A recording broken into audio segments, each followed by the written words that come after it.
It's a first overall pick Night Stalker for HR. Interesting, I think, to mention is that the Lich is largely being ignored. The IO is sitting out there. There's definitely some premier picks that are still on the table. Of course, if they want to go more with their staples, the Fly Phoenix is available. As for Jerax, well, his Nyx got banned this time, but I mean, there's always things like Sand Cane as a suitable replacement. They mix it up, though. It looks like. Oh, your game is way ahead of mine for some reason. But yeah, they go Wyvern Slardar. So that is a real curveball. Slardar is not a very popular pick nowadays. Yeah, when it comes to the 4 position supports, it's all about racing towards the runes, and Slardar is one of the best heroes in doing so. I think Clockwork really kind of took his position, because Clockwork is just better at fighting to the runes. Slardar might get there faster, but the 4 position has kind of been warped into where you go from the mid lane, you go into the camp to stack, and then you go for the rune. And Slardar is very efficient for doing things like that. And also allows you to combine with certain off lanes. If S4 gets, let's say, a Darkseer, we're going to see the return of the Darkseer Slaughter lane. Darkseer in particular also combos amazingly well with Winter Wyvern. That is certainly true. Obviously, Slardar enables Roshan takes, even if you have cores that aren't that good at it. So. Yep. It opens up the carry pool a little bit in that regard. As far as those cores go, the Ana Invoker is lurking out there. If that's something OG want to consider heading into Phase 2. But for now, HR, they'll make their second selection. They grab the early Night Stalker. This is often paired with a Bat Rider pick. We saw that earlier today, but the Bat is actually banned, so it could just be an a la carte Night Stalker as the 4 position. And, well, they'll take the Darkseer for themselves. So. I wonder how much of this is they want the Darkseer and how much of this is taking it away from OG. If they didn't really want it, they could ban it. Ban it, yeah. It's killing 2 birds with 1 stone this way. I mean, obviously, the Night Stalker Darkseer is a great dual diving duo. You know, you just get the double Ion Shell and you run at people. Right. It used to be Spirit Breaker was kind of filling that role, but Night Stalker with the new Hunter and the Knight just offers so much more. So.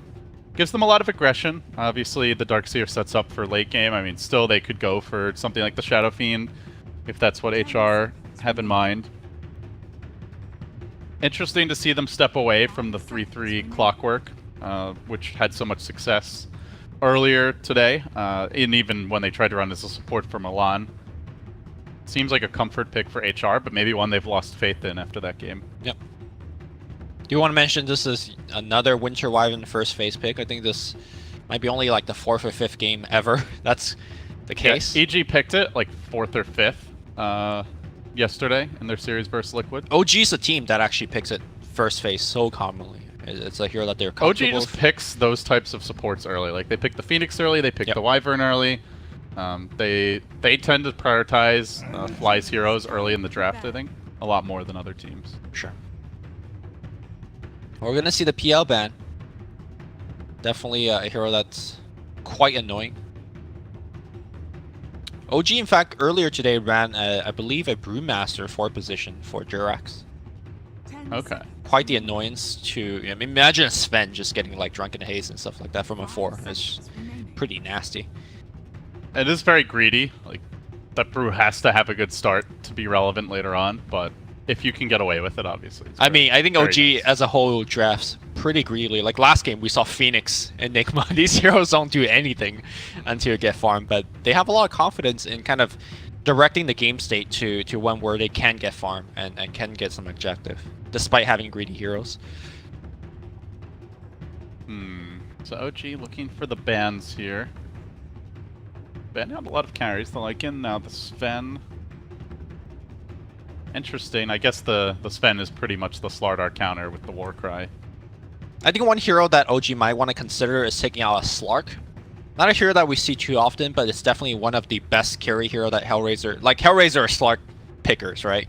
And so far, your 2 supports aren't great at dealing with Slark. Yeah, Slardar could crush while Slaughter could crush the Slark while he's in his Shadow Dance.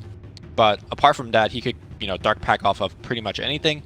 And combines so well with Iron Shell. Iron Shell Slark has, you know, wrecked a lot of teams in the past. And definitely could do a number here against OG, but they're going to take out the Ember instead.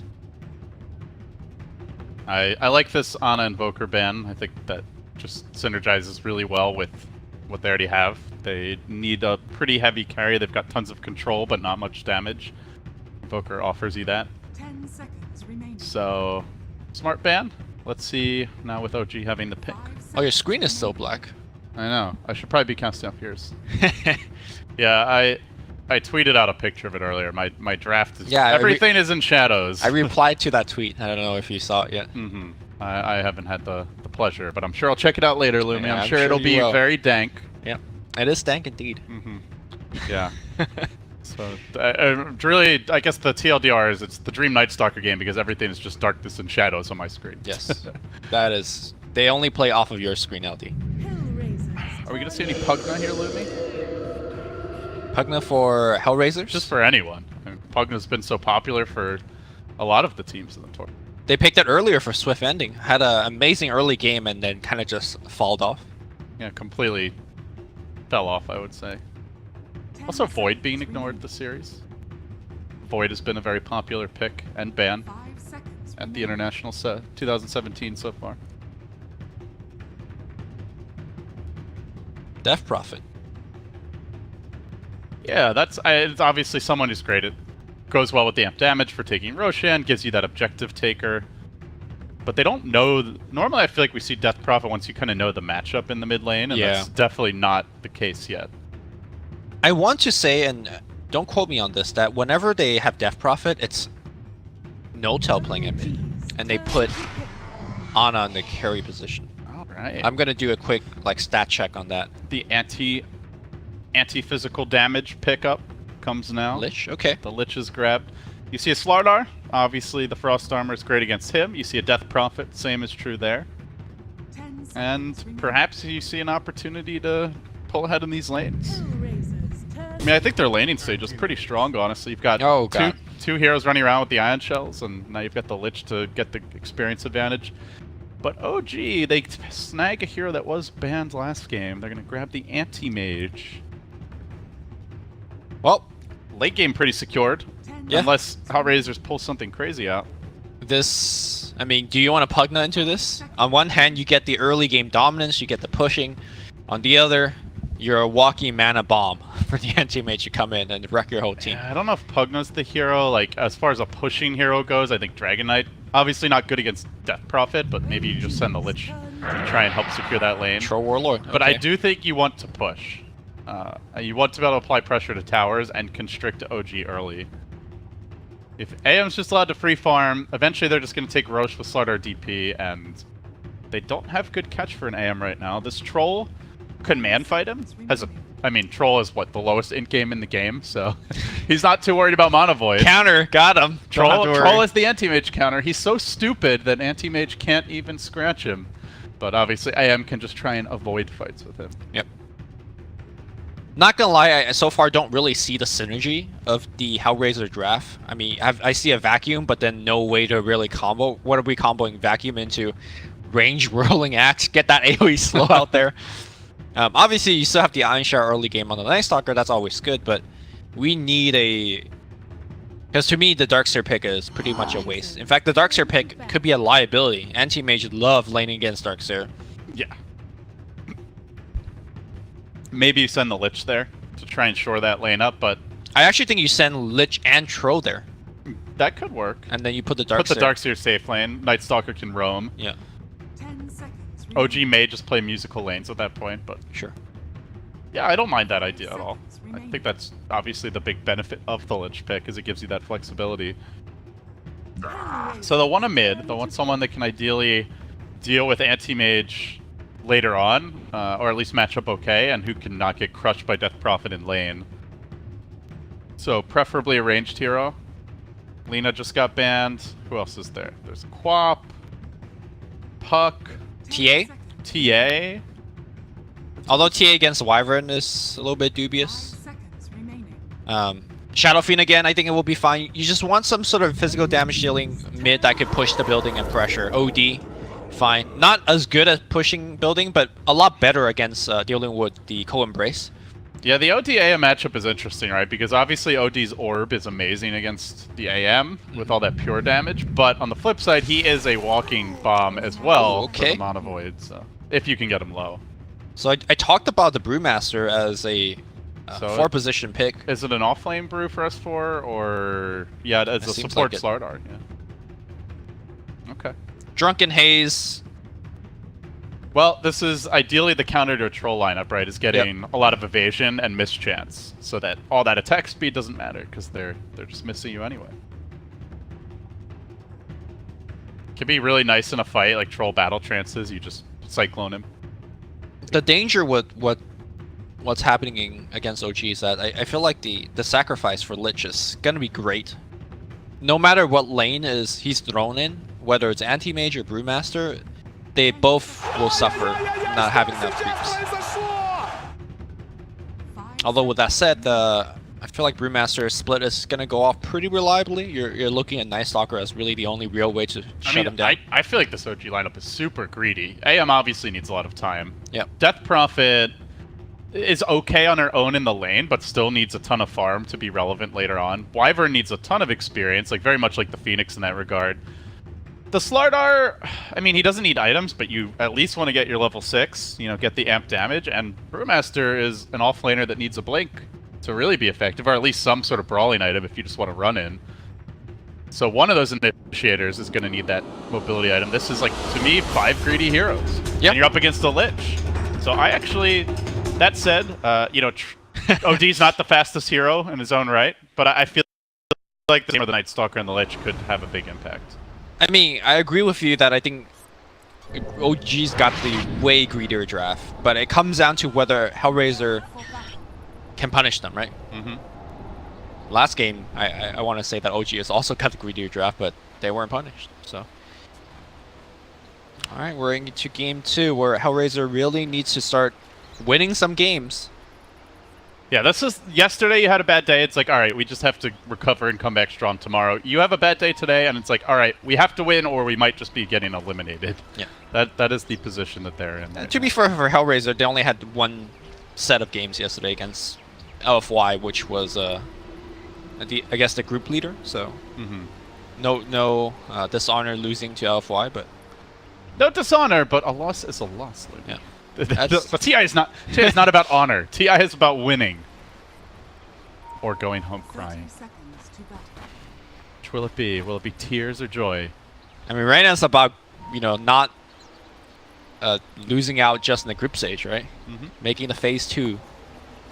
Making it to the main event. Ideally the upper bracket. I don't know that anything's more defeating than just losing those BO1s on the first day and going home. Probably the only thing worse is getting eliminated in the wild card in the old TI format. That's brutal.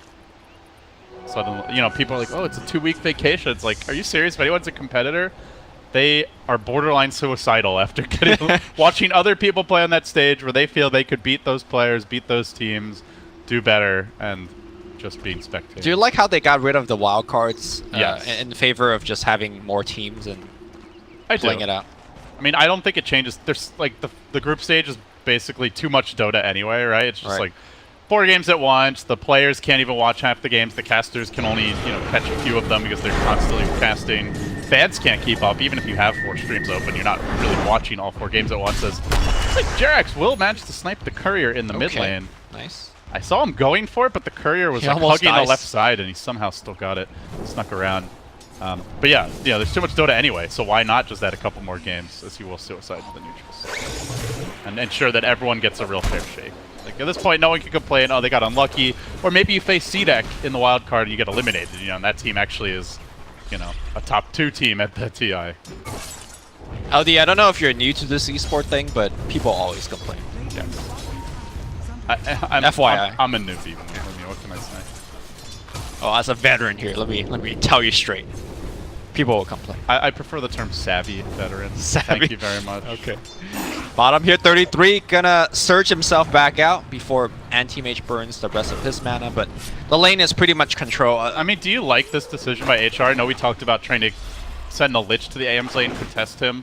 They have chosen to park the Lich mid initially. and help out against No-Tail, give Kaiser that early edge. I don't like their laning decision at all because, you know, we Like talked about... Darkseer just gets destroyed by AM. Yeah, Darkseer gets destroyed, and S4 is getting too much from this lane. What the hell is Milan gonna do zoning him out? I agree. I mean, maybe once Swift Ending gets phase boots, he could solo zone S4. But then I think at that point the damage has already been done. Like, you've lost 2 lanes. And then, yeah, the mid lane is gonna be pretty much a wash here. Okay, Lich might be in a little bit of trouble. Oh, JerAx trying to get in range here. If he gets this crush, it's likely a first blood, and he will find it. The Astro? Vanish available! Kaiser doesn't use it. Probably dies anyway. Yeah. And they're just going to set up, but maybe JerAx also tanks some tower shots. At least. Not worth the mana, he says. Bad man. I was helping you win your lane. Yeah, I'm really not liking the laning setup. Like, right now, S4's having a pretty free lane top. He's already got 8 CS. He's well on his way to level 3. The AM's free farming as he's laning against the Darkseer. Like, if you make the move that we talked about from the start, have the troll Lich bottom, AM's being contested. They can actually do something in that lane. The Brewmaster is against the Darkseer. He's not going to do much there. The lane's constantly going to be pushed, and the Darkseer can farm his jungle and the lane.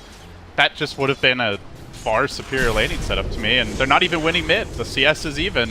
The only thing you're really getting is you're denying No-Tail some levels. But, I mean, look at the experience. It's almost even between these two, because they're dual laning versus a solo. So yeah, I completely agree. I do not like the laning setup at all. Yep. And I'm surprised HR chose to lane it this way, to be honest. The other big thing is that I feel like Milan's going to get somewhat stranded. This is what we see some teams having issues with their 4 position support. It looks good in the draft. They pick up things like Clock, they pick up things like Night Stalker, and then you realize, wait, I actually don't have any good lanes to gank in actuality. And look at the commitment here by No-Tail. JerAx finding that 2-hero crush gives them both the sucky, and the Spirit Siphon nets him a kill. Lich down again. This is just not working out at all for HR. Kaiser's just straight up losing the lane despite having the Lich. I think this is one of the hardest lane losses I have seen so far at TI. Like, down 2k gold already to an anti-mage draft with an off-lane Brewmaster and a Death Prophet mid. Like, these are all on the greedier end of cores, and they're all doing well. And the supports are getting a lot, and the courier even got sniped. Like, yep. Couldn't really be worse for HR, to be honest. Well, Milan needs to do something magical, right? This is going to be his time to shine. He's only level 2. He does have the boots, but where is he going to get the kill? Gonna be mid? No-Tail, by the way, just behind the tower. So Fly is also behind the tower. They see J4, the sucky like you say, that is happening right now. Arctic Burn being applied. Running right into the JerAx Slardar. He wants the 2-hero crush. He does get banished. But still the Lich down again. This tri-lane mid for OG. Certainly paying off. Kaiser trying to return fire as JerAx gets in on 33, tanking some Ion Shell. Is there a surge? Nothing doing. And meanwhile, Fire Courier going down again. Just walked into the middle lane and fed to No-Tail. That was their... They had the upgraded courier too. That was the flying courier. So they just lost track of it in the fight. Yep. Alright, that's like a 4k gold advantage now. Milan TPs to the fight after the fight's been over. Like, imagine if he had a teleport score to the tier 1 as No-Tail dived. I think they might have got something out of that, but... I honestly think HR's on tilt. Oh, for sure they are. Like, they're feeding the courier. They're not making lane adjustments. Milan's not carrying a TP. Honestly, I mean, it's been a rough start to the tournament for them. They are, what, 1-5? Is it a careless feed or is it a CCNC feed? Which one is it? I mean, it died in front of the tower with nobody there, so... Well, we'll see. I think that... We'll leave it to your conclusions. As we have Fly coming in here in the air against Kaiser. Kaiser, magic wands up, self-astros. His teammates are coming in here. They want No-Tail. JerAx is waiting, though. Gonna try to cut him off, at least ensure he doesn't give pursuit. Milan unable to find a kill. OG just seem a little more organized in all of these skirmishes. 4 HR heroes down below half HP. No one from OG dead. Wait. Milan is going to try for it, but hey, simple TP out after the void. See you later. And all the while, there's an anti-mage free farming bottom, 45 and 22. A Brewmaster who hasn't even really gotten into the game yet. He's going straight Blink. He's going straight Blink, and he's almost level 6. As JerAx even thinks about going for that additional kill, but Milan's going to find him. No, doesn't like the look of this, and so just crush and sprint away. They're just getting styled on. Yeah, they are. I guess this is where LD asked me, what can they do to come back? I don't know. It's just They need some Lumi's tough love right now.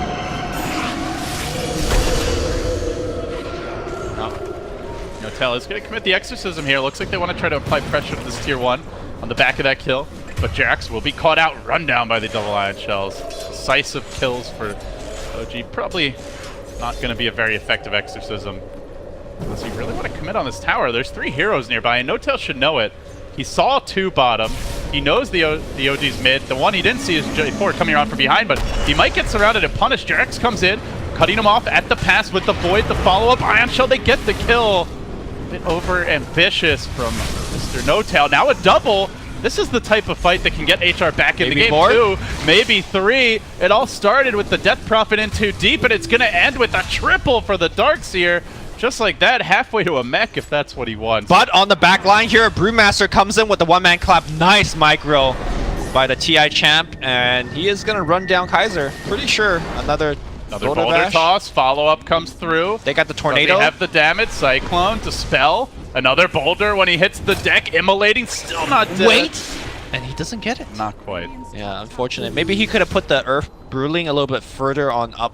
OD has really high armor, 10 armor, so... Yep. Like, you're basically just doing the burn damage to him. He could have wind-walked with his Still, he's got the blink now, so that's the big thing. And again, remember, there's one here on OG that's just sitting in his lane farming. Now, granted, the troll is doing the same, but if you're trading free farm, like, you'd much rather have the AM free farming. I mean, that troll better be, like, walking around getting everything done. I don't know. He's going for the standard Mask of Madness. I feel like it's going to be a while before Troll is going to impact this game. Honest, 2/3 of the way to a battlefield. So he's on a great pace here. And Troll's going to get countered by Drunken Haze, so... It's okay. AM will get countered by bashes, Lumi. Okay. I'm down for that. That's indeed the case. And Ana ports up top. Gonna start pressuring this building. So, first nighttime over. They got a decent amount done. Still OG holding a sizable lead. They did get some deep wards up here as Jax snakes around. He's going to try to set up on 33. Coming in as well is S4. Blink is cooling down, but he gets the Drunken Haze off. Jax whiffs the crush. Expecting 33 to surge all the way down base. Kaiser wanting to fight this. Not quite yet. Do they know that he has Blink? I'm not sure whether he... I mean, he threw the Drunken Haze at him, so if they clicked him, they definitely should have. Now they definitely do. If OG really wanted to, they could have just waited like a half second, been a little more patient, but end of the day, they're getting this tower mid. That's a big opening for them. It sets up potentially the future Roshan. Meanwhile, HR looking for their own towers, but it's kind of slow going. Ana's also pushing the top lane.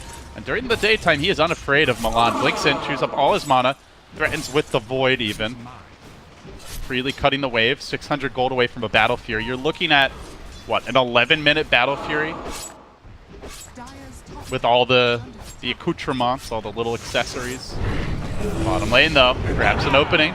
33 on the sprint, gets caught by the boulder toss, and now into the crush, surrounded and beaten down by an army of angry pandas. He will perish. And all space created, really, for the anti-mage end of the day. Yep. He is just happily farming jungle creeps. Being about as efficient as you could possibly expect for Ana. 8+ CS a minute right now. That is really impressive. Pretty much meaning that he's missing nothing. Which I guess, And he's farming the jungle, and that's all without the Battle Fury, too. Yeah. It's uncontested, right? Like, this is the big downside to the way the laning setup went. It's not that, it's just that Anti-Mage is uncontested, and Brewmaster got a lot, right? Like, that lane swap, I honestly think, like what did the Lich actually do this game? Instead of losing them 2 lanes. Right. The Lich, to me, just fed mid, and that's not what you picked the Lich for. Tough situation that HR struggled to battle back from is every single core is being outstripped and outfarmed by his counterpart. Even the OD who got all that early help mid, he's gone double bracer here. As Swift Ending tries to duke it out with Ana, but Fly is in position, not yet level 6.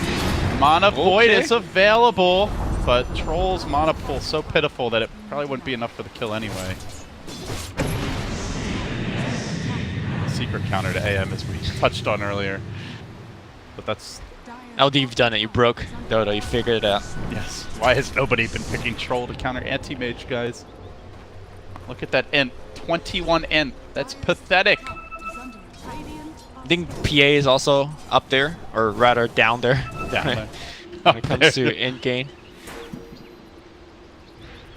Also very good against the anti-mage. But yeah, see, the issue is like they committed all this. They committed a lot of resources, right? Putting the Lich mid to help the OD, and he doesn't even go Midas. Like, he's not even going greedy. He's going for a very utility build.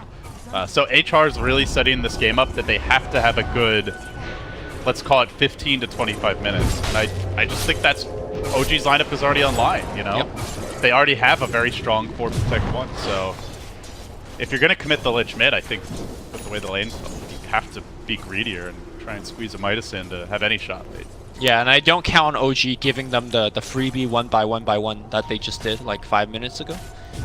OG, they recognize they have the anti-mage. All they have to do is chill, play the game slow. Don't get pressured in by the Night Stalker, and you're fine. In fact, this Night Stalker, I don't think have done enough. Milan, I think you pointed out early, didn't have that TP for that first rotation, and that first Knight is very important for a Night Stalker. The second Knight, I think those are by far the most 2 important Knights. All the others are, you know, at that point the game's already been, the tempo's been set, the advantage is claimed one way or the other, and you know, your vision can still turn a late game team fight, but lower chance of it being as important. So, to me, like, you compare that to what Jarex did on, you know, not on a Night Stalker, but another similar roaming hero in the last game, and it's night and day. Yeah, like this game even, he's sniping Courier, setting multiple kills on the mid lane. Roshan gonna get claimed here by OG, so another checkbox ticked here for the 4 more boys in green. There's a lot of checks right now. Yeah, what are they now? The boys in blue and red? There's too many boys in blue. Boys with wings. Well, They will lose the Aegis immediately, and now the Centaur finds S4 in the back, and he's trapped him in as well. No Blink ultimate. A pretty good kill if you ask me for HellRaiser. yeah, free takedown on the DP. Swift ending. Looking to make a swift ending up this tower, but again, it is on the top lane already, cutting the waves, threatening to take this tier 2 out as they are just thinking about a tier 1. There is no mana on the Brewmaster. S4 is going to get just enough with those bottle charges from his friend, Mr. No-Tail, to have the split ready. J4 lurks in the trees, but while they're scrambling to try and take down just the tier 1 mid, Ana is just getting free damage in top, wailing away at this tower. OD will arrive. It does have the Atos soon, so like a small snare, I guess, to try and deal with him, but still, anti-mage just breaking in the gold. There is no Frost Nova available, and that means diving time on J4. Gets caught by the Death Prophet Spirit Siphon, quickly dealt with. Now 33 in trouble as they do commit the Brewmaster split. He worms his way into the trees, trying to get back out, but caught with the Cyclone to start. Spell to follow, the crush off the mark, but doesn't even seem like it's going to matter as the Boulder Smash is there. Enough damage from the Spirit Siphon, he still ends up going down. The Wyvern was clipped on the backside, so HR got a small retaliation, but again, they are fighting 5v4. Wait, Ana is No-Tail? farming. They got to get more out of this. No-Tail poured it out in front of the OD. OD, I guess, didn't see him in the fog or something. It's also nighttime. Yeah. I do want to point out the build that 33 has went for. He's taking a page out of Ice Ice's playbook when Helm of the Dominator has been very popular. He got it on pretty much every single offlane hero, and in Darkseer in particular, very good. You could put the Iron Shell on one of the big creeps, have them farm for you. You could accelerate your farm in both the lane and in the jungle, and he's been using it to battle. We saw earlier just now the Iron Shell onto the Centaur, walk up to the Wyvern, got off a stun, and just essentially solo killed him with the creep. He's really not very farmed for that, though. He's only got 73 CS, which, I mean, I think for Darkseer, going this build, if you're envisioning it helping you farm, is pretty mediocre. He has fought a lot. 33. It's kind of like a mini Midas, but also gives you a little bit more benefits. It's not something that you'd be like, oh god, I got a Midas or anything like that, but it's a little bit extra. But at the same time, it does delay your mech, which... Do you think if he had gone mech, for example, like they'd be in a better position to take some of these fights right now? Or I don't think do you so. think the Dominator's paying for itself and the better value? I think it'll pay for itself eventually, and I don't think the mech would have like changed the outcome of the last fight, for example. Ana now, Yasha up, Manta coming soon, so that Ato's going to have a pretty limited, period of usefulness. I suppose for other heroes it'll continue to be more relevant, but all the core is starting to slip in net worth. No one went greedy on HR, and they're just not able to find that many fights. Like, there's one tower been taken. They haven't been able to walk into the Roche pit. It just really does feel like somehow OG know what they're up to. They're one step ahead of them. When they make a move, they get a kill or a courier or a tower. And they also dodge the fights when they're not in position to do so. They'll now grab that tower top. Again, response is a bit lacking. HR trying to even take the tier 1, but still OG may come and defend this. If they do isolate Fly, that would be a big pick-off, though. Fly not dead just yet. In comes Jared with the crush. Now the clap follow-up. Locking down Milan. They're going to finish off the Night Stalker. The Exorcism deployed the Brew Split online as well. And now, look at the Cyclone Panda chasing forward, trying to hunt down Swift Ending. Will they be able to keep the vision on him? They're expecting him to cut to the north. He heads south. Doing so probably gets away, but down goes the OD once again. They're forced to scatter to the jungle. But no such scattering for OG. They just walk straight down mid. They go straight for another big objective. Maybe the bashes will be with Swift Ending. He gets one. Needs probably one or two more. They could potentially back him back in. Well, the Blink so cool down to a first hit bash. No. It's basically got to be that perfect, that lucky. And now Jirax in position to perhaps set up a fight. No, he actually gets caught on the left side. He's going to go down, not before he takes the Ruin though.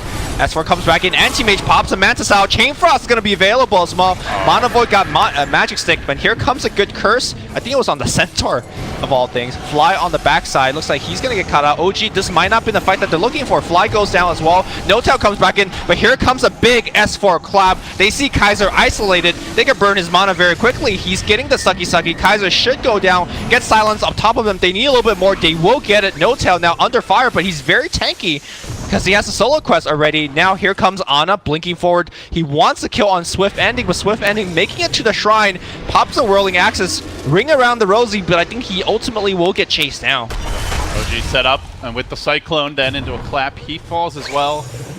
I mean, it felt like an okay fight. Ana Mana Voided a troll. That basically did nothing. Yep. And they cursed the Centaur. Actually blinked away. They cursed the, I believe, yeah, like you said, cursed the Centaur.